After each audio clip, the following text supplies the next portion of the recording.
பிஸ்மில்லாஹிர் ரஹ்மானிர் ரஹீம். அஸ்ஸலாமு அலைக்கும் வரஹ்மத்துல்லாஹி தஆலா வ பரகாத்துஹு. வலைக்கும் ஸலாம் வரஹ்மத்துல்லாஹி. உலகெங்கும் பிஸ்மி வானொலியை கேட்டுக்கொண்டிருக்கக்கூடிய அன்பான நேயர்களே, நம் சிறப்பு விருந்தினர் என்ற ஒரு அற்புதமான நிகழ்ச்சியின் வாயிலாக உங்களை சந்திப்பதில் பிஸ்மி வானொலி பெருமிதம் கொள்கிறது. வார வாரம் ஆரவாரம் தருகின்ற நிகழ்ச்சியாக ஒவ்வொரு சனிக்கிழமையும் நம் சிறப்பு விருந்தினர் என்ற ஒரு நிகழ்ச்சியின் வாயிலாக பிஸ்மி வானொலி உங்கள் செவிகளுக்கு விருந்தாக வரவிருக்கிறது. நம் சிறப்பு விருந்தினர் என்ற இந்த நிகழ்ச்சியில் ஒவ்வொரு சனிக்கிழமையும் ஒளிபரப்பு செய்யப்பட்டு மறு ஒளிபரப்பு ஒவ்வொரு ஞாயிற்றுக்கிழமையும் இதை உங்களுக்கு வழங்குவதாக பிஸ்மி வானொலியின் தலைமை முடிவெடுத்திருப்பது மிகுந்த மகிழ்ச்சி தருகிறது.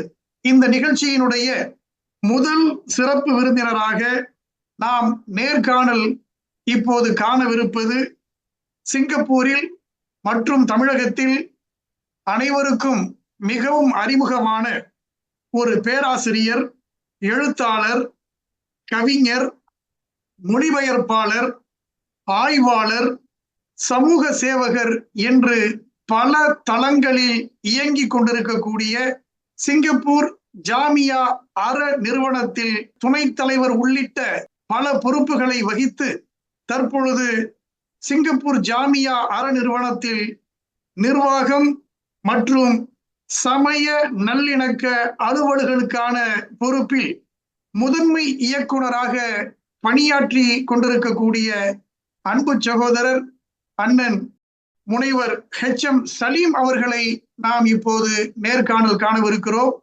உங்கள் அனைவரின் சார்பாக, பிஸ்மி வானொலியின் சார்பாக நம் சிறப்பு விருந்தினரை வரவேற்று மகிழ்வோம்.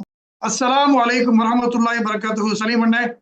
வலைக்கும் ஸலாம் முனைவர் காதர் அவர்களே. நலமா இருக்கீங்களா? நல்லா இருக்கேன். ஒரு நல்ல நிகழ்ச்சியில இப்ப நம்ம பிஸ்மி வானொலிக்காக சந்திப்பதில் ரொம்ப மகிழ்ச்சி அடைகிறோம். மகிழ்ச்சி.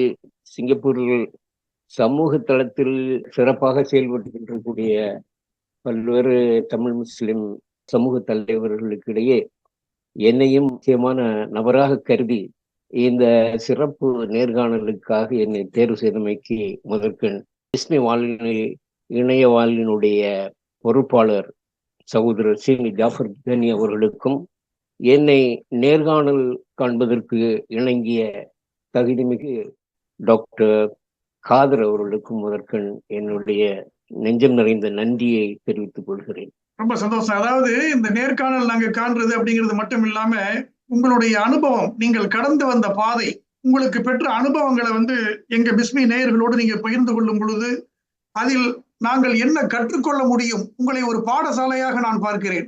இந்த பாடசாலையில் என்ன நாம் கற்றுக்கொள்ளலாம், நம் வாழ்வுக்கு எதை தேர்ந்தெடுத்துக் கொள்ளலாம் என்பதுதான் இதனுடைய பிரதான நோக்கம். டாக்டர் அவர்களே, நன்றி. டாக்டர் சலீம் அவர்கள்ட்ட முதலாவதாக ஒரு கேள்வி. நீங்க பிறந்த ஊர் எது டாக்டர்? உங்களுடைய குடும்பத்தை பத்தி கொஞ்சம் சொல்லுங்களேன். நான் 1949 பிறந்தவர். தமிழ்நாட்டின் கன்னியாகுமரி மாவட்டத்தை சார்ந்த தக்கலை என்ற ஊரிலாகும். தக்கலையினுடைய அடையாளமாக இருக்கக்கூடியது ரெண்டு. ஒன்று, கேரள மன்னர்கள் வாழ்ந்திருந்த பத்மநாபபுரம் அரண்மனை.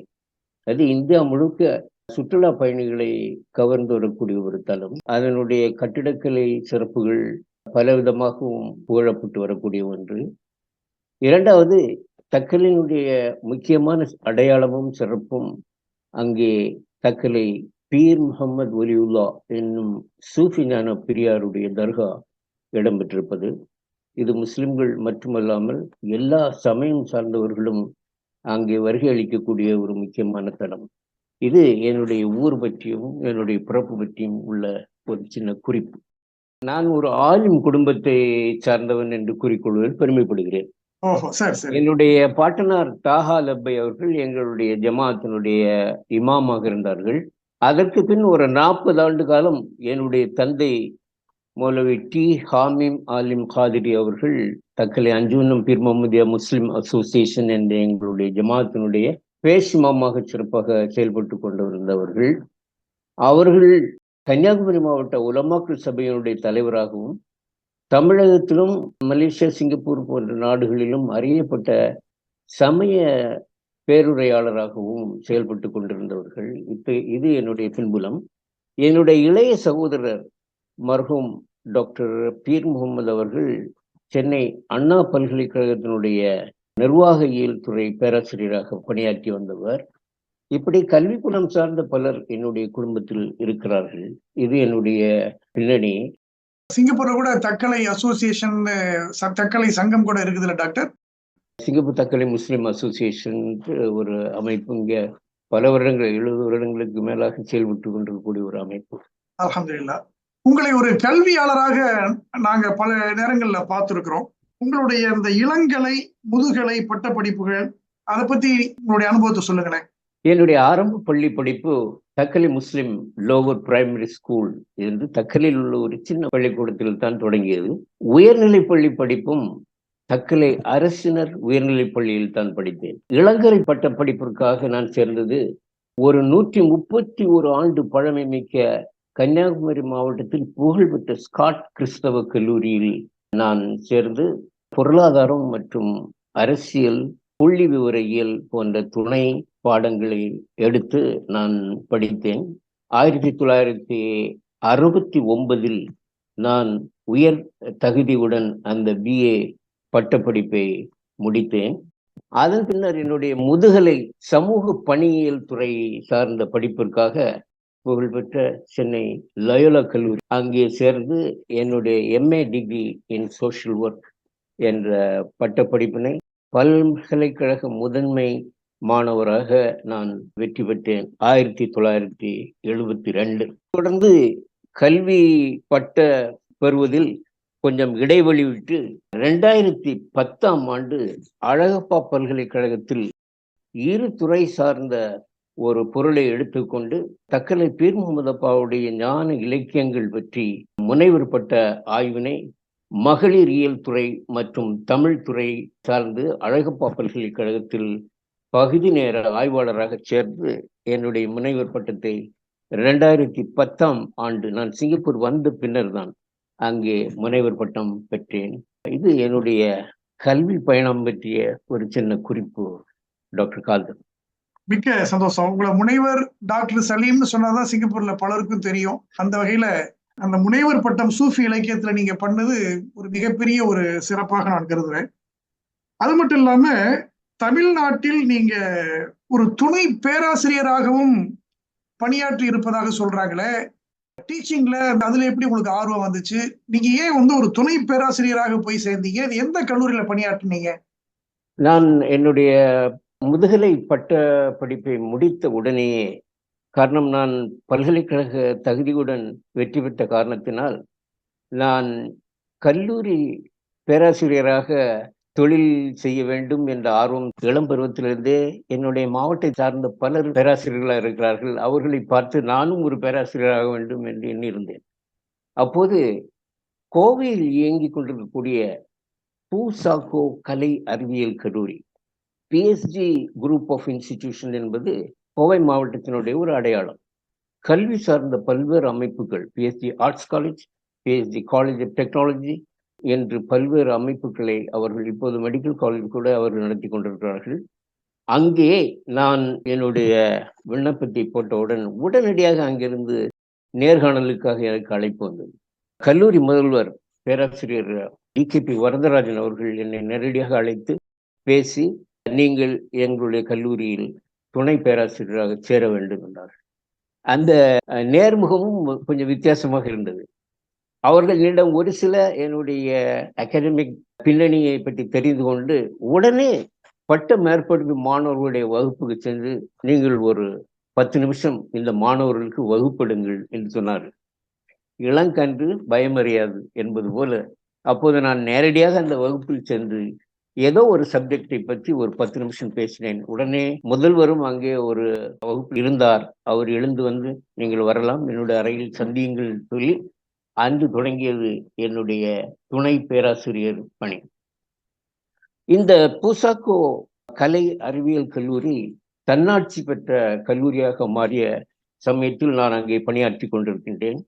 அப்போது அதற்கான முக்கியமான பொறுப்புகளும் பணிகளும் எனக்கு தரப்பட்டிருந்தது.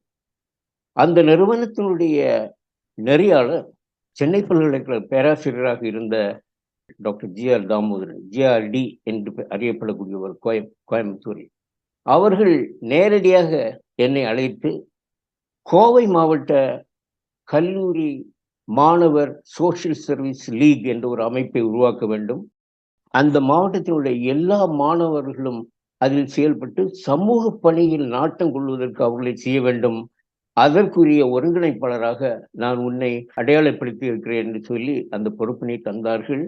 இத்தகைய பொறுப்புகளை நான் 1973 1981 வரை அந்த கோவையில் பணியாற்றிய காலத்தில் செய்தது என்னுடைய ஆளுமையை வளர்த்தி எடுப்பதற்கு மிகவும் பயனுள்ளதாக இருந்தது. டாக்டர் காதர், ஒரு கல்வியாளராக பல மாணவர்களை உருவாக்கிய ஒரு சிற்பியாக நீங்க இந்த சமூகத்தை செதுக்கி இருக்கிறீங்க.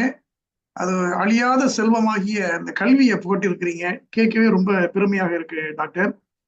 எந்த ஆண்டு நீங்க அந்த துணை பேராசிரியர் பதவியிலிருந்து சிங்கப்பூருக்கு நீங்க புலம்பெயர்ந்தீங்க? சிங்கப்பூர் ஜாமியா அற நிறுவனத்துல நீங்க எப்ப ஜாயின் பண்ணீங்க, எப்ப சேர்ந்தீங்க? ஜாமியா என்ற அற நிறுவனத்தை பத்தியும் அதில் தாங்கள் ஆற்றிய அந்த பணிகளை பற்றி நம்ம நேயர்களுக்கு கொஞ்சம் சொல்லுங்க டாக்டர். நான் கல்லூரி துணை பேராசிரியராக பணியாற்றிய காலத்திற்கு பின்னர் பன்னாட்டு நிறுவனங்களில் சேர்ந்து அந்த அனுபவத்தை பெற வேண்டும் என்று ஆவல் கொண்டேன். 1985 1992 வரை சென்னையில் நான் பன்னாட்டு நிறுவனமான ஜெர்மன் லெப்ரசி ரிலீஃப் அசோசியேஷன் என்ற அமைப்பினுடைய இந்திய கிளையான இந்தியன் லெப்ரசி ஃபவுண்டேஷன் என்ற அமைப்பை உருவாக்கி அதனுடைய செயல் திட்ட ஆலோசகராக பணியாற்றினேன். அதுபோல் முதியோர் நலம் பேணக்கூடிய இங்கிலாந்தில் தலைமையகமாக கொண்டு செயல்பட்டு கொண்டிருக்கக்கூடிய ஹெல்பேஜ் இன்டர்நேஷனல் என்ற அமைப்பினுடைய இந்திய கிளையினுடைய நேஷனல் ப்ரோக்ராம் டெவலப்மெண்ட் எக்ஸிக்யூட்டிவ் என்ற பொறுப்பும் தரப்பட்டு நான் சென்னையில் அந்த பணியை செய்து வந்தேன். இதன் மூலம் என்னுடைய exposure to international social work scene சற்று விரிவடைய அது ஒரு முக்கியமான காரணமாக இதை நான் ஒரு பயிற்சி காலம் என்று தான் சொல்வேன். என்னுடைய துணைவியார் ஒரு சிங்கப்பூர் குடிமகள். நான் திருமணம் முடித்தது தக்கலையில் வைத்துத்தான், காரணம் அவர் என்னுடைய உறவினரும் கூட. ஆகவே பல வாய்ப்புகளுக்கு வாசல்களை திறந்து வைத்திருக்கக்கூடிய சிங்கப்பூருக்கு நாம் குடிபெயர்ந்து அங்கு நம்முடைய பணியை தொடரலாம் என்ற எண்ணம் எனக்கும் என்னுடைய குடும்பத்தினருக்கு இருந்த காரணத்தினால் நான் 1992 சிங்கப்பூருக்கு புலம்பெயர்ந்தேன். அது வருவதற்கு முன்பே இங்குள்ள சமூக நல அமைப்பு ஒன்றிலிருந்து எனக்கு ஒரு அழைப்பு வந்திருந்தது. அவர்கள் நடத்திய ஒரு பன்னாட்டு கருத்தரங்கத்தில் இந்த முதியோர் நலம் குறித்த ஒரு ஆய்வு கட்டுரை படிக்க வேண்டும் என்று என்னை அழைத்திருந்தார்கள். அதற்காக வந்தேன். அதை ஒரு முன்னோட்ட வருகையாகவே எண்ணிக்கொண்டு இங்கே வந்தேன். இங்கே வந்திருந்த போது அந்த கருத்தரங்கத்தை தொடர்பாக பல்வேறு நண்பர்களை சந்திக்கக்கூடிய வாய்ப்புகள் இருந்தது. அதில் ஒன்றுதான் ஜாமியாவினுடைய தலைவர் மர்ஹூம் அபூபக்கர் மைதீன் அவர்களையும் சந்தித்தது. அவர்களிடத்திலே அந்த கருத்தரங்கத்தில் கலந்து கொண்ட சில நண்பர்கள் நல்ல சில கருத்துக்களை சொல்லியிருப்பார்கள் என்னை பற்றி என்று நினைக்கிறேன். ஆகவே அவர்கள் என்னை இந்த ஜாமியா அற நிறுவனமும் பல்வேறு சமூக நல பணிகள் செய்கிறது, உங்களை போன்றவர்கள் இதில் சேர்ந்து பங்களிக்கலாமே என்று கருத்து சொன்னபோது நானும் அதற்கான வாய்ப்புகளை தேடிதான் காத்திருக்கிறேன் என்று சொல்லி அப்படித்தான் என்னுடைய ஜாமியாவினுடைய தொடக்கம் ஆரம்பமாயிற்று என்று சொல்லலாம். முதலில் கல்வித்துறை சார்ந்த பணிதான் ஜாமியாவில் நான் செய்திருந்தேன். ஜாமியாவை பற்றி பொதுவாகவே மக்கள் அறிந்த ஒன்றுதான் சமூக நலப்பணி, சமய நல்லிணக்க பணி, இன நல்லிணக்க பணி போன்ற பல்வேறு துறைகளில் மிகச் சிறப்பாக செயல்பட்டு கொண்டிருக்கக்கூடிய ஒரு அமைப்பு ஜாமியா அற நிறுவனம். இதை இத்தகைய ஒரு உயரத்துக்கு கொண்டு வந்தவர் மர்ஹூம் ஹாஜி அபூபக்கர் மைதீன் அவர்கள். அவர்கள் திறனாளர்களை தேடி கண்டுபிடித்து தக்க வைத்துக் கொள்வதில் தனித்திறமை வாய்ந்தவர்கள். அவர் இனம், மொழி, மதம் போன்ற வேறுபாடுகளை களைந்து பல்வேறு தலைவர்களுடனும் பல்வேறு திறனாளர்களுடனும் அணுக்க உறவு கொண்ட காரணத்தினால்தான் ஜாமியா அமைப்பை ஒரு உன்னத நிலைக்கு கொண்டு வர முடிந்தது. அத்தகைய வழித்தடத்தை அவர்கள் ஏற்படுத்தி தந்திருக்கிறார்கள். அபூபக்கர் மைதீன் அவர்களுடைய நேரடி மேற்பார்வையின் கீழ் கல்வித்துறை, முதியோர் நலத்துறை, தாதிமை இல்லம் என்று சொல்லக்கூடிய நர்சிங் ஹோம் மற்றும் சமூக பணித்துறை போன்றவற்றிலெல்லாம் முக்கியமான பொறுப்புகளை தந்து, அதனுடைய நிர்வாக ஆட்சி மன்ற குழுவிலும் முக்கிய பொறுப்புகளை தந்து அதிலே நான் செயல்படுவதற்கு காரணமாக இருந்தவர்களில் குறிப்பிடத்தக்கவர்கள் ஹாஜி அபூபக்கர் மைதீன் அவர்கள் என்று சொல்லிக் கொள்வதில் நான் பெருமைப்படுகிறேன். ஜாமியா உடைய அந்த சேவைகளை பலமுறை நாம் சிங்கப்பூர்ல பார்த்துருக்கிறோம். ஒரு தடவை ஒரு கவியரங்கத்துக்கு கூட டாக்டர் நீங்க என்னை அழைச்சி பேச சொன்ன போது நான் சொன்னது என் நினைவுக்கு வருகிறது. என் மனைவிக்கு பிடித்தது சேமியா, என் மகளுக்கு பிடித்தது அவள் மாமியா, எனக்கு பிடித்தது ஜாமியா என்று உங்களுடைய அழைப்பிற்கு இணங்கி ஒரு கவியரங்கத்துல நான் பேசுறதை இப்ப நான் நினைவு கூர்ந்து பார்க்கிறேன். அப்படி ஒரு சிறப்பான ஒரு சேவைகளை சிங்கப்பூர் ஜாமியா அறநிறுவனம் செய்து வருவது நாம் அனைவரும் அறிந்தது. அதுல டாக்டர் சலீம் அவர்களுடைய பங்களிப்பு நான் பலமுறை உங்கள்ட்ட கூட சொல்லியிருக்கிறேன். இந்திய தமிழ் முஸ்லிம்களையும் ஜாமியாவையும் இணைக்கின்ற ஒரு பாலமாக டாக்டர் HM சலீம் அவர்கள் செயல்பட்டு கொண்டிருக்கிறீர்கள் என்று நான் உங்களை சந்திக்கும் பொழுதெல்லாம் பல முறை நான் சொல்லியிருக்கிறேன். உங்களுடைய அந்த தொடர்பு எல்லா அமைப்புகளையும் ஜாமியாவோடு கைகோர்த்து செயல்படுத்தக்கூடிய ஒரு பெரிய பங்களிப்பு, ஒரு இணைப்பு பாலமாக நீங்கள் திகழ்ந்து கொண்டிருப்பதை சிங்கப்பூரில் இருக்கக்கூடிய சமூக தலைவர்கள் பலரும் இதை அறிவார்கள். டாக்டர், உங்கள்ட்ட ஒரு கேள்வி. இந்த சமூக நலப்பணி ஆற்றுவதில் நீங்கள் சந்தித்த மறக்க முடியாத சம்பவங்கள் அல்லது சவால்கள் ஏதேனும் உண்டா டாக்டர்? பொதுவாகவே சமூக நலப்பணி ஆற்றுவது என்பது சவால்கள் நிறைந்த ஒரு துறையாகும். காரணம், மக்களுடைய எதிர்பார்ப்புகள் பல வகையாக இருக்கும். அதற்கு நாம் முழுமையாக அதற்கான வழிகளை கண்டுபிடித்து அவர்களை திருப்திப்படுத்துவது என்பது ஒரு முக்கியமான சவால். அந்த வகையில் ஜாமியாவுக்கு வேண்டிய பொருளாதார வசதிகள் இருக்க வேண்டும்.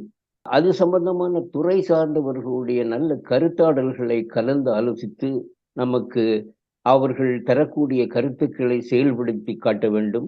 அது மாத்திரமல்ல, பல இன பல சமய அமைப்புகள் செயல்பட்டு கொண்டிருக்கூடிய சிங்கப்பூரில் எல்லோருடனும் இணக்க பாங்கினை கடைபிடித்து நாம் செயல்படுத்துவது முக்கியமாகும்.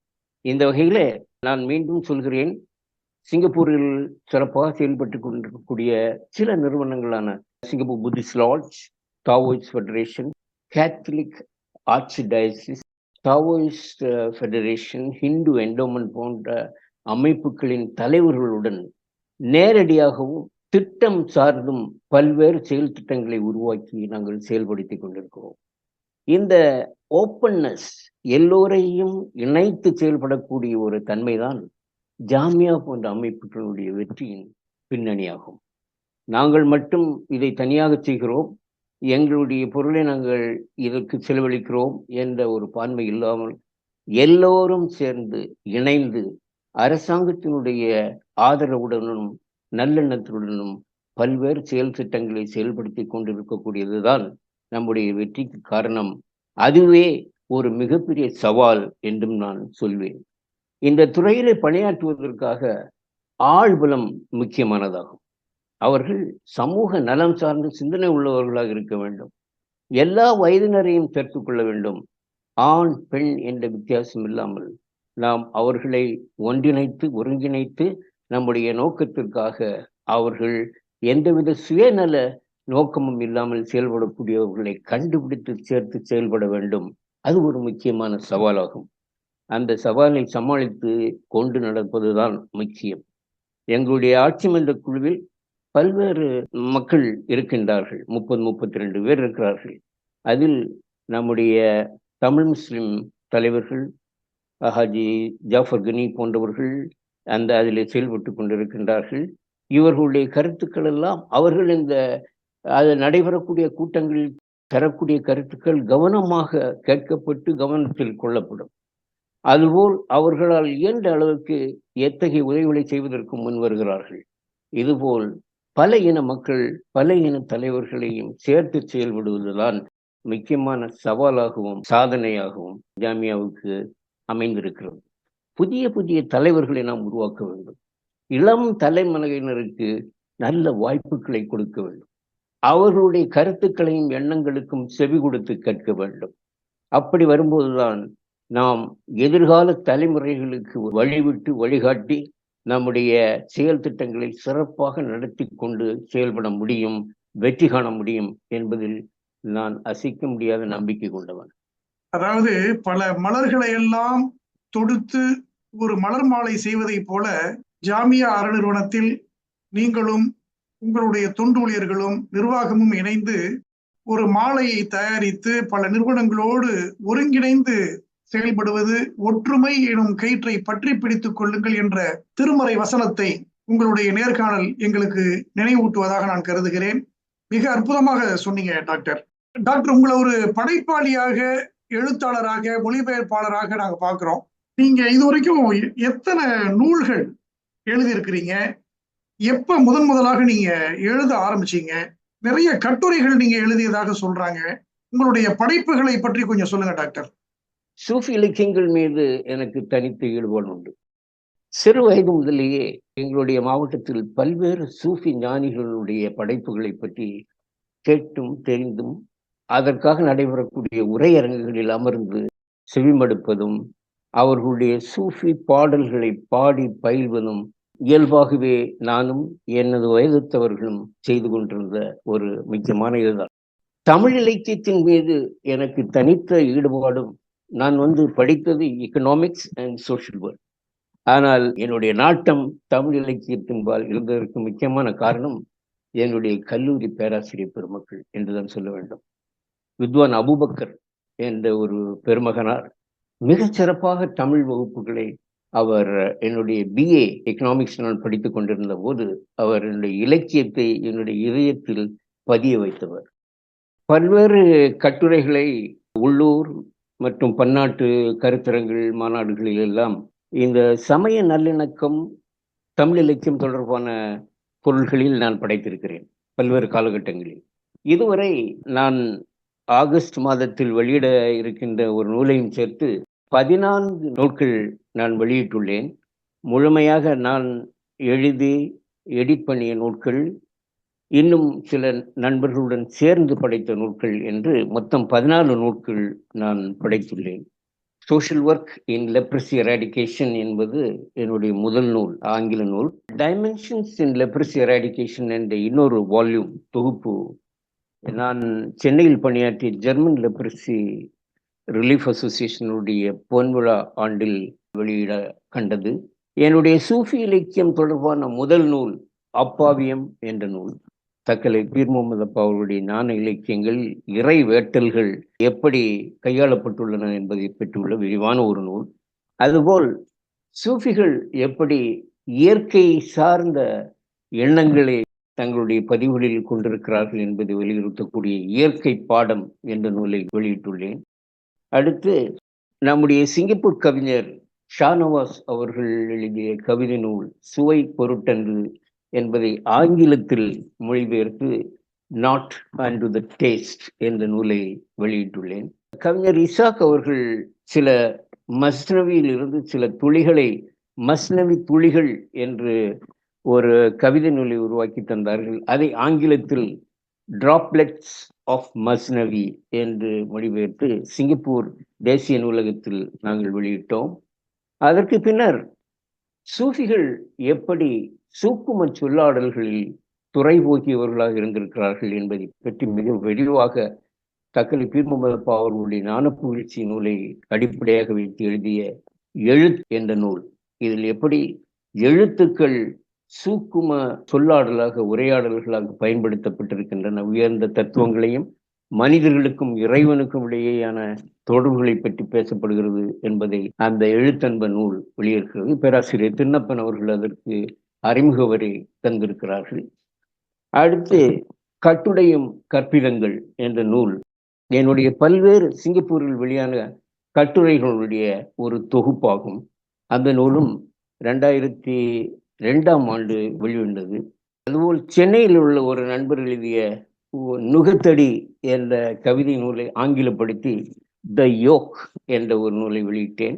சிங்கப்பூரினுடைய ஒரு முக்கியமான இந்திய ஆளுமை தூதர் கேசவ்பாணி அவர்கள் ஃப்ரம் எஸ்டேட் டு எம்பசி என்ற தன் வரலாற்று நூலை தோட்டப்புறத்திலிருந்து தூதரகம் வரை என்று தமிழில் மொழிபெயர்த்து அந்த நூல் முழுமையாக வித்திட்டிருந்த ஒரு பேசப்பட்ட நூலாக இருந்தது. அதனுடைய மொழிபெயர்ப்பாளர் என்ற முறையில் உள்ளபடியே அந்த பணியை செய்ததில் பெருமைப்படுகிறேன். அண்மையில் கவிஞர் இசாக்கினுடைய மணல் உரையாடல் என்ற அவருடைய கவிதை நூலை மியூசிங்ஸ் இன் த டியூன் என்று தலைப்பில் ஆங்கிலப்படுத்தி சிங்கப்பூரில் வெளியிட்டோம். ஜாமியா அறநிறுவன தலைவர் டாக்டர் ஹஸ்டி அவர்கள் தலைமையில் அமைச்சர் டாக்டர் ஃபைசல் இப்ராஹிம் அவர்கள் அந்த நூலை சிங்கப்பூரில் வெளியிட்டார்கள். நபிகள் நாயகம் அவர்கள் எப்படி நல்லிணக்க நாயகராக விளங்கி இருக்கிறார்கள் என்பதை பற்றி தமிழ்நாட்டிலும் சிங்கப்பூரிலும் உள்ள முக்கியமான கவிஞர்களும் ஆளுமைகளும் பங்களித்த கவிதைகளுடைய தொகுப்பாக இணக்கம் என்ற நூலை ஜாமியா வெளியிட்டது. அதில் தான் டாக்டர் காதர் அவர்களுடைய கவிதையும் இடம்பெற்றிருக்கிறது. அடுத்து வெளியிடவிருக்கின்ற நூல் எண்ணென்ப என்ற நூல். இதுவும் சூஃபிகள் எப்படி எண்களை சூக்கும சொல்லாடல்களாக பயன்படுத்தி இருக்கிறார்கள் என்பதை மிகவும் விரிவாகவும் விளக்கமாகவும் இந்த நூல் பேசுகிறது. அதுபோல் அப்பாயிரம் என்னும் அதில் இடம்பெற்றக்கூடிய ஒரு கட்டுரையில் பாயிரம் என்ற பொருளை எப்படி சூஃபிகள் தங்களுடைய பதிவுகளில் கொண்டு வந்திருக்கிறார்கள் என்பதை பற்றி விளக்கமாக எழுதியிருக்கிறேன். தக்கலை பீமவதப்பா அவர்கள் 18,000க்கும் மேலான சூஃபி கவிதைகளை தமிழில் கொண்டு வந்த ஆதி சூஃபி கவிஞராகும். அவர்கள் 16ஆம் நூற்றாண்டின் பிற்பகுதியில் வாழ்ந்தவர்கள். அவர்களுடைய நூல்பால் எனக்கு தனித்த ஈர்ப்பு உண்டு. ஆகவே அந்த துறையிலே பல நூல்கள் நான் இப்படி எழுதியிருக்கிறேன். என்னுடைய எழுத்து பணி இன்னும் பல நூல்கள் செய்ய வேண்டும் என்ற ஆர்வம் இருக்கிறது. நேரமும் சூழ்நிலும் ஒத்து வருமானால் அந்த நூல்கள் ஒவ்வொன்றாக எழுதி வெளியிட வேண்டும் என்ற ஆர்வம் உண்டு. அதற்கு உங்களை போன்ற அன்பர்களுடைய ஆதரவும் உற்சாகமும் தான் உறுதுணையாக இருக்கும் என்பதில் எனக்கு அசைக்க முடியாத நம்பிக்கை.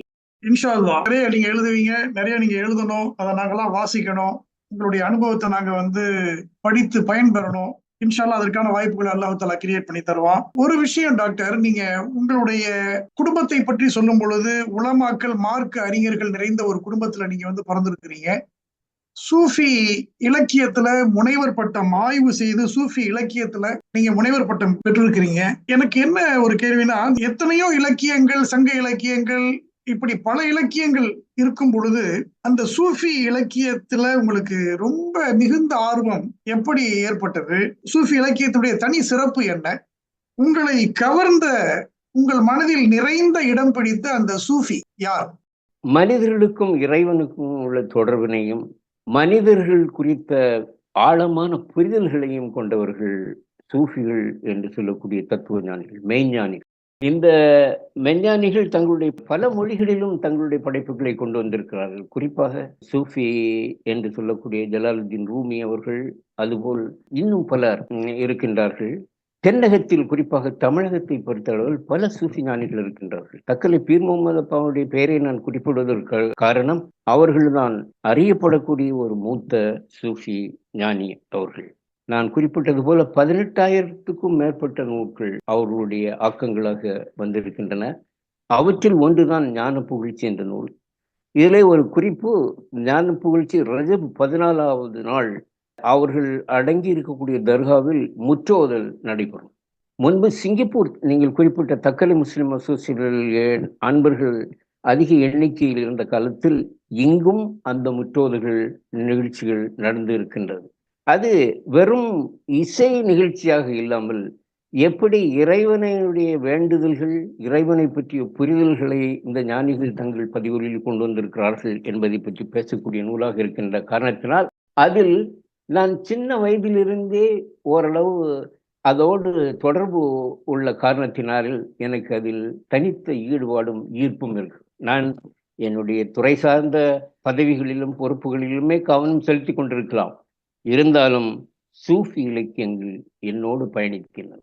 அதில் தனித்த ஆர்வம் கொண்டிருக்கிறேன். அதே தமிழ் இலக்கியத்தோடுடைய என்னுடைய ஈர்ப்பும் சூஃபி இலக்கியத்தினுடைய தனித்த ஈர்ப்பும் நான் சூஃபி இலக்கியத்தில் ஈடுபாடு கொள்ள முக்கிய காரணமாக இருக்கிறது. காரணம், அவற்றுக்கு நான் ஒரு கட்டுரையில் குறிப்பிடுவேன், அரபு சொற்கள் அதிகமாக பயன்படுத்தப்பட்டிருக்கிறது.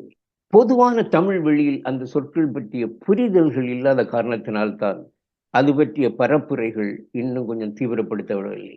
நான் ஏற்கனவே என் நண்பர்களுடன் பேசிக் கொண்டிருக்கும் போது, ஒரு குறிப்பிட்ட மாவட்டத்தை சார்ந்த பெருமக்கள், சூஃபிகள், இஸ்லாமிய கவிஞர்கள் தந்திருக்கக்கூடிய படைப்புகளை இன்றைய தொழில்நுட்ப காலத்தில் டிஜிட்டலைசேஷன் என்ற ஒரு துறைக்கு நம்முடைய மக்கள் கவனம் செலுத்த வேண்டும். அதன் மூலம் அந்த படைப்புகள் பரவலாக்கப்பட வேண்டும். அதன் பின்னர் பல்கலைக்கழகங்கள் அவற்றில் கவனம் செலுத்தி அது சம்பந்தமான ஆய்வு கட்டுரைகள், ஆய்வு முயற்சிகளை ஏற்படுத்த வேண்டும். முஸ்லிம்கள் மட்டும்தான் இஸ்லாமிய படைப்புகள் பற்றி ஆய்வு செய்ய வேண்டும் என்றில்லை. எல்லோருக்கும் பொதுவான படைப்புகள் அவை. தமிழ் இலக்கிய வெளிக்கு முஸ்லிம்கள் தந்த கொடைதான் இந்த இஸ்லாமிய தமிழ் இலக்கிய படைப்புகள். அது சூஃபி இலக்கியமாக இருந்தாலும் சரி, வேறு இலக்கியமாக இருந்தாலும் சரி, போற்றத்தக்கவைகள். அந்த காலத்தை நோக்கித்தான் இப்போது நாம் நடைபெற்று கொண்டிருக்கின்றோம். நாகூரை பொறுத்தளவில் உயர்ந்த கவிஞர்கள் எத்தனையோ பேர் எத்தனையோ அற்புதமான படைப்புகளை தந்திருக்கின்றார்கள். இது அவற்றை எல்லாம் டிஜிட்டைஸ் பண்ணக்கூடிய ஒரு பொற்காலம். அதற்காக ஒரு சின்ன குழுவை உருவாக்கி நீங்கள் செயல்பட வேண்டும். அது ஒரு தனிப்பட்ட நபர் செய்ய வேண்டிய வேலை இல்லை, முடியவும் முடியாது. பல்கலைக்கழகங்கள் ஆற்ற வேண்டிய வேலை. ஆனால் பல்கலைக்கழகங்களின் கவனங்கள் சேரப்பட்டிருக்கும். அவர்களுக்கு வேறு வேறு முக்கியத்துவமான பொறுப்புகள் இருக்கலாம். ஆனால் சமூக பொறுப்பு வாய்ந்த மக்கள், உங்களை போன்றவர்கள், நம்முடைய பிஸ்மி வானொலியை கேட்டுக்கொண்டிருக்கக்கூடிய அறிஞர் பெருமக்கள் போன்றவர்கள் இதற்கு முன் வர வேண்டும். நம்முடைய இளையவர்களிடம் அத்தகைய ஆற்றல்கள் நிறைய இப்போது செறிந்து காணப்படுகின்றன. நாம் கலந்து கொள்ளக்கூடிய கருத்தரங்கங்களிலும் விவாத அரங்குகளிலெல்லாம் கேட்கக்கூடிய கேள்விகளை கேட்கும்போது ஐ ரிஃப்ளெக்ட், நான் அதை பற்றி சிந்தித்து பார்ப்பேன். ஏன் நம்முடைய படைப்புகள் மறைந்து இருக்கின்றன? அவற்றை வெளியே கொண்டு வருவதற்கு நம்முடைய மக்கள் என்ன முன்னெடுப்பு செய்கிறார்கள் என்பதை பற்றி இதுதான் நான் இந்த உரையாடலில் உங்களுக்கு சொல்ல வேண்டிய செய்தி என்று கருதுகிறேன். நல்ல அற்புதமான அந்த நாகூர்ல உள்ள இலக்கியங்கள் சொன்னீங்க. நான் பிறந்த மண் அது. நாகூர் தமிழ் சங்கம் என்று ஒரு அமைப்பு இருக்கிறது. கவிஞர் காதர் ஒலி அதனுடைய தலைவராக இருக்கிறார். இந்த கருத்தை இன்ஷா அல்லாஹ் நான் அவரை சந்திக்கும் பொழுதோ தொடர்பு கொள்ளும் பொழுதோ இன்ஷா அல்லாஹ் தெரிவிக்கிறேன். ஞானி என்ற சொல்லை நீங்கள் இங்கே பலமுறை உங்களுடைய நேர்காணலிலே குறிப்பிடும் பொழுது மௌலானா ஜலாலுதீன் ரூமி அவர்கள் சொன்ன ஒரு செய்தி, ஆழமான செய்தி என் நினைவுக்கு வருகிறது. நேற்று வரை நான் அறிவாளியாக இருந்தேன், இந்த உலகை மாற்ற விரும்பினேன். நேற்று வரை அறிவாளியாக இருந்தேன், இந்த உலகத்தை மாற்ற விரும்பினேன். இன்று நான் ஒரு ஞானியாக மாறிவிட்டேன், எனவே என்னை நான் மாற்றிக்கொண்டேன் என்று அவர்கள் சொல்வது, அப்படிப்பட்ட ஒரு அற்புதமான ஒரு கருத்துக்களை எல்லாம் பல சூஃபிகள் நமக்கு தந்திருக்கிறார்கள். அந்த இலக்கியத்தில் தாங்கள் மூழ்கி முத்தெடுத்து பல நூல்களை படைத்திருப்பது நமக்கு மிகப்பெரிய ஒரு பொக்கிஷமாக நாங்கள் கருதுகிறோம் டாக்டர். இதுல இந்த ஆண்டு ஜமால் முகமது கல்லூரி திருச்சியிலே 1951 ஆண்டிலிருந்து உயர்கல்வி வழங்கி வருகின்ற நாங்கள் படித்த ஜமால் முகமது கல்லூரியினுடைய முன்னாள் மாணவர்கள் சங்கத்தின் சார்பாக உங்களுடைய சமூக நல பணிகளையும் தமிழ் மொழிக்கு இலக்கியத்திற்கு நீங்கள் ஆற்றிய பணிகளையும் நாங்கள் பாராட்டி உயரிய ஜமாலியன் விருது என்ற விருதை இந்த ஆண்டு தமிழ் மொழி விழாவிலே உங்களுக்கு வழங்கி நாங்கள் பெருமை கொண்டோம். இது மாதிரி நீங்கள் பெற்ற மற்ற விருதுகளை பற்றி கொஞ்சம் சொல்லுங்க டாக்டர். விருது என்பதை நான் உற்சாகமூட்டக்கூடிய ஒரு சமூக முயற்சி என்று ஏற்றுக்கொள்கிறேன்.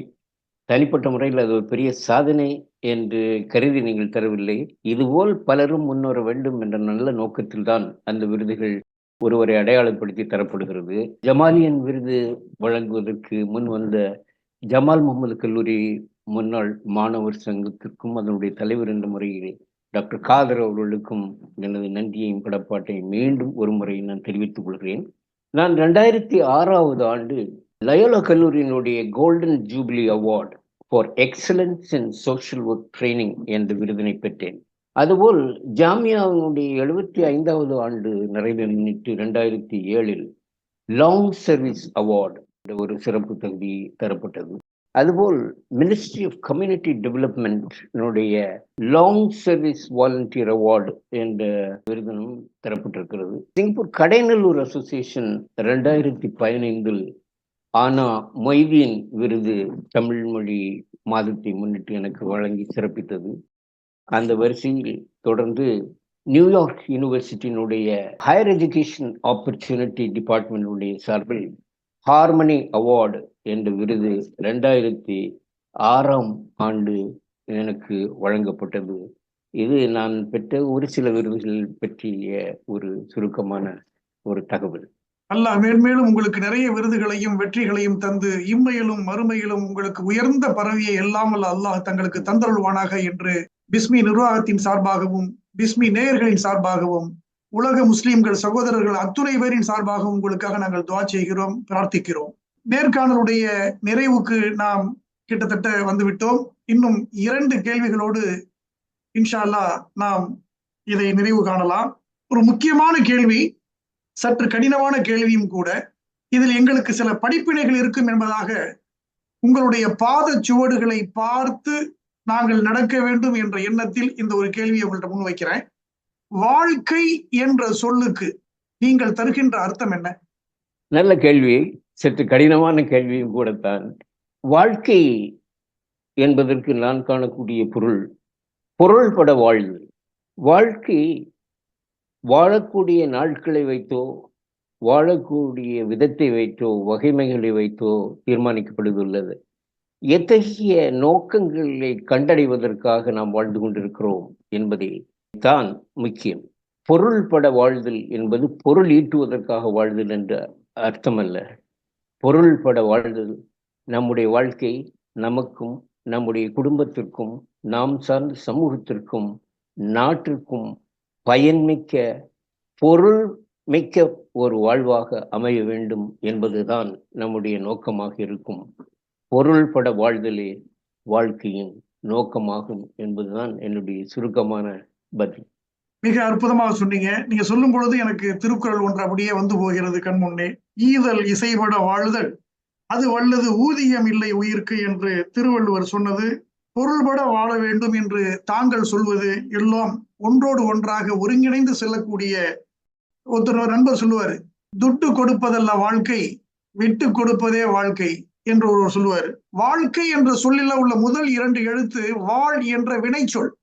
நாம் வாழ வேண்டும். ஒரு நண்பர் கேட்டார், are you living in this world or you are merely staying in this world? Just merely staying. இருப்பது என்பது வாழ்வது ஆகாது.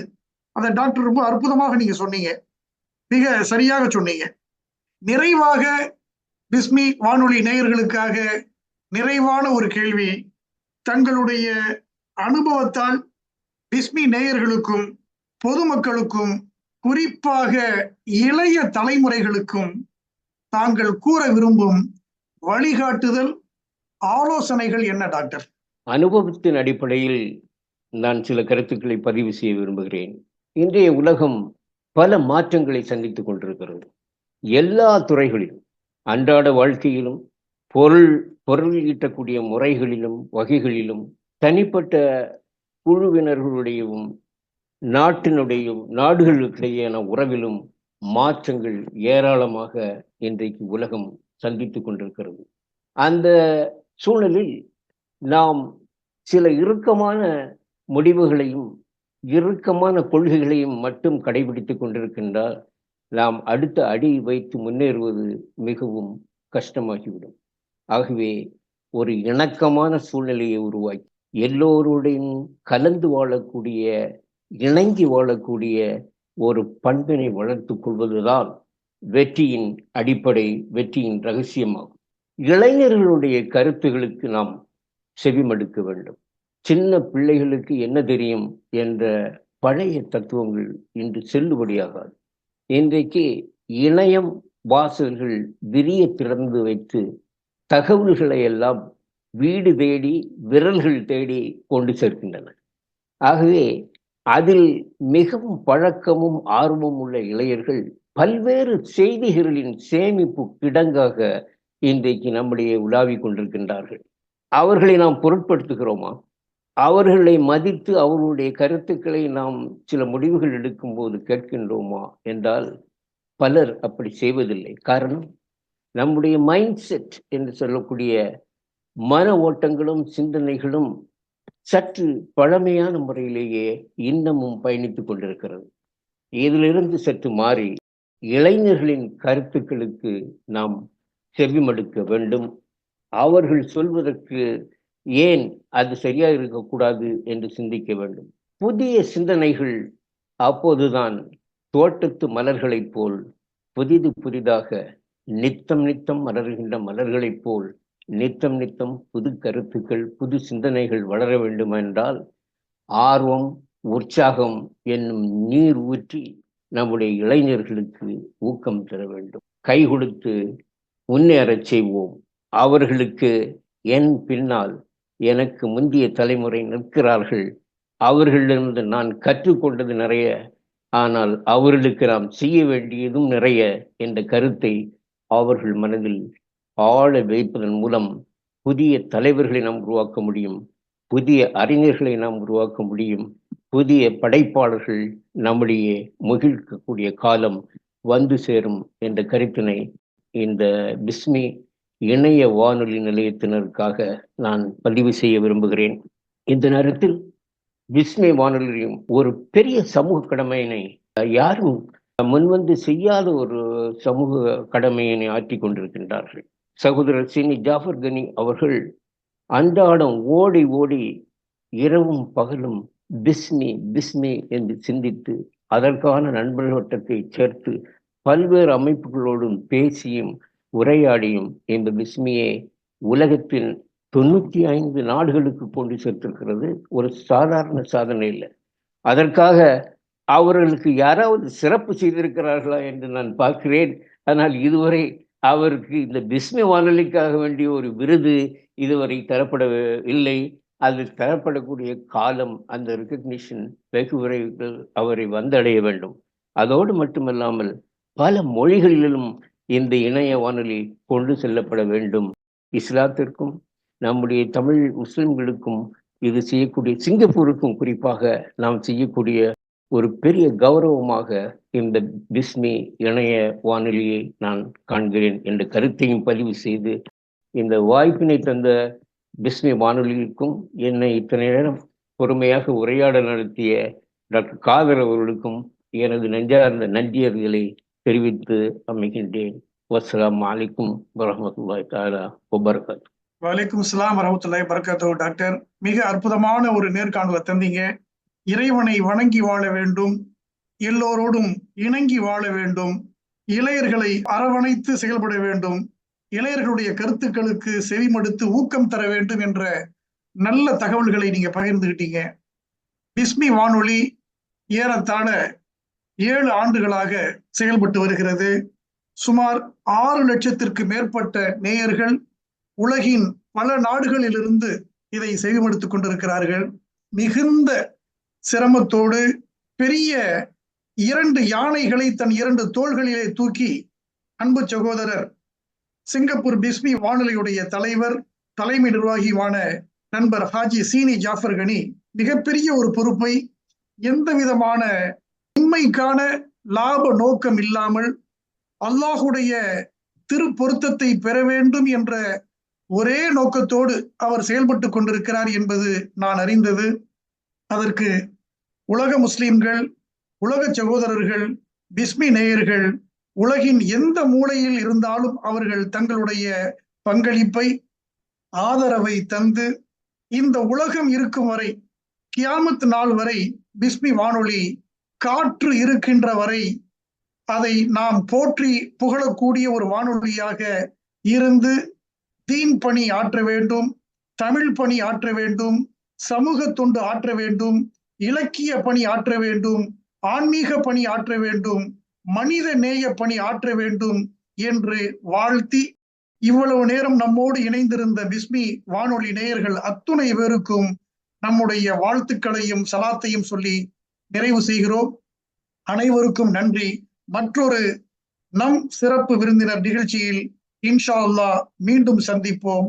அஸ்ஸலாமு அலைக்கும் வரஹ்மத்துல்லாஹி தஆலா வ பரகாத்துஹு.